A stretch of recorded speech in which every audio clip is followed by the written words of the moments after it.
दिल्ली महिला कांग्रेस के अध्यक्ष हमारे साथ मौजूद है और पूरा समर्थन जो है वो खिलाड़ियों को देती हुई आ रही है।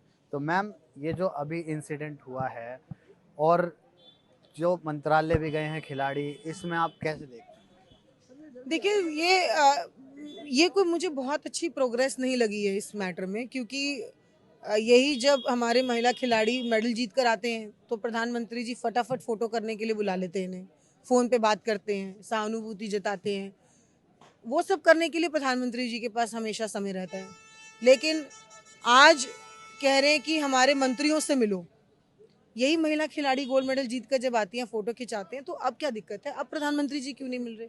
अब प्रधानमंत्री जी को इनसे मिलने में क्या तकलीफ है?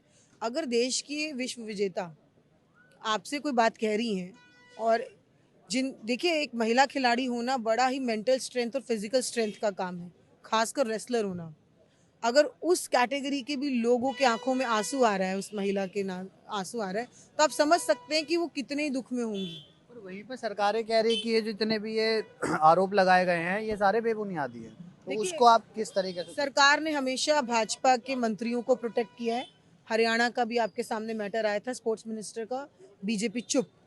आप इनके और भी मंत्री संतरी उठा लीजिए, इनके लगातार यौन शोषण के सामने आते हैं मुद्दे, लेकिन ये कुछ नहीं बोलते हैं। सरकार की नीयत साफ है कि सरकार महिला सुरक्षा के मुद्दे पर बिल्कुल उदासीन है, और वो किसी भी तरीके से भाजपा के ही लोगों को प्रोटेक्ट करती है।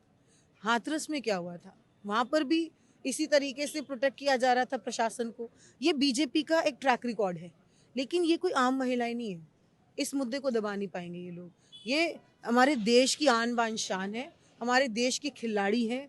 अगर ये अपनी प्रैक्टिस छोड़कर सड़कों पे आके बैठे हैं, जंतर मंतर पे इतनी सर्दी में आकर बैठना, अपनी आवाज़ को रखना, आंखों में आंसू छलक जाना, ये कोई सामान्य बात नहीं है। और अगर वो ये कर पा रही हैं, तो हम सबको उनका साथ देना चाहिए और सरकार को जगाने का काम करना चाहिए। हैं? केंद्र सरकार तो दावा करती है कि हम नारी सशक्तिकरण में ज़्यादा विश्वास रखते हैं, तो उसमें आप देखिए, बेटी पढ़ाओ बेटी बचाओ तो वो नारा बन के रह गया है। बेटियों को भाजपा के नेताओं से बचाओ, ये इस देश का आप समझ लीजिए कि नियति बन गई है कि अगर आप भाजपा में हैं तो आप यौन शोषण करने के लिए आपको लाइसेंस दिया हुआ है, और सरकार उसी को प्रोटेक्ट करती है, विक्टिम को शेम करती है और एक्यूज को प्रोटेक्ट करती है। लेकिन उनका ये रवैया इस बार नहीं चलेगा। ये हमारे महिला खिलाड़ी जो हैं देश की शान है।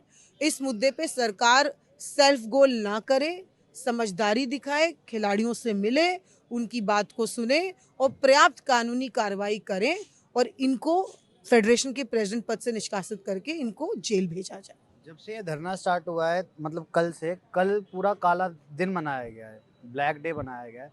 तो इस पे आप या कांग्रेस सरकार इस पे कब तक समर्थन देगी? जब तक ये मुद्दा एड्रेस नहीं हो जाता, हम इन खिलाड़ियों के साथ खड़े हैं। और जिस दिन हमें इशारा भी किया जाएगा, पूरी पार्टी यहाँ पर खड़ी मिलेगी आपको। हम अभी एक दायरा मेंटेन करना चाहते हैं, क्योंकि हमारे खिलाड़ी चाहते हैं कि इस आंदोलन को कोई पॉलिटिकल कलर ना दिया जाए, क्योंकि वो जानते हैं कि सरकार ऐसे आंदोलनों को फिर कमज़ोर करने की कोशिश करती है। किसानों के आंदोलन को भी बहुत कमज़ोर करने की कोशिश की गई। तो ये सरकार का जो माइंडसेट है, ये समझते हैं, हम भी समझते हैं इनकी बात को, और हम पूरा मान सम्मान करते हैं इनकी बात का। लेकिन कांग्रेस पार्टी एक पॉलिटिकल पार्टी है, and we are the parent opposition. और एज एन ऑपोजिशन हम सरकार को ये चेताना चाहते हैं कि इस मुद्दे को इमीडिएटली एड्रेस करें, नहीं तो कांग्रेस पार्टी भी सड़कों पे आएगी। डब्ल्यूएफआई को क्या मैसेज देना चाहेंगे आप? What is W? Wrestling federation of अच्छा, India. Wrestling federation of India, उनको मैं मैसेज क्या दूं? पहले तो अध्यक्ष हटाइए, और इन खिलाड़ियों को तो यही हौसला है कि इनमें हौसले की कोई कमी नहीं है। आप जंतर मंतर पे आकर बैठे हैं तो आप में बहुत हौसला है।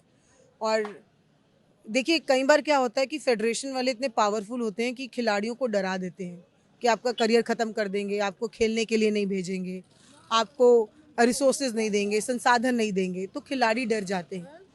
ऐसी ये भी डरी होंगी, इसलिए इनको समय निकला बाहर आने के लिए। पर आज बाहर आई हैं, मैं इनके हौसले को सैल्यूट करती हूँ कि हमारी महिला खिलाड़ी बाहर निकल कर अपनी बात और अपनी कहानी देश के सामने रख रही हैं। पर सरकार को इस पे संज्ञान इमीडिएटली लेना होगा। Thank you. तो जैसा कि वे आपने देखा और सुना, ये थी भारतीय महिला कांग्रेस की अध्यक्ष अमृता धवन। ऐसी अन्य खबरों के लिए बने रहे खबर टुडे न्यूज़ के साथ। मैं अभिषेक, कैमरा पर्सन विशाल के साथ, खबर टुडे न्यूज़, दिल्ली।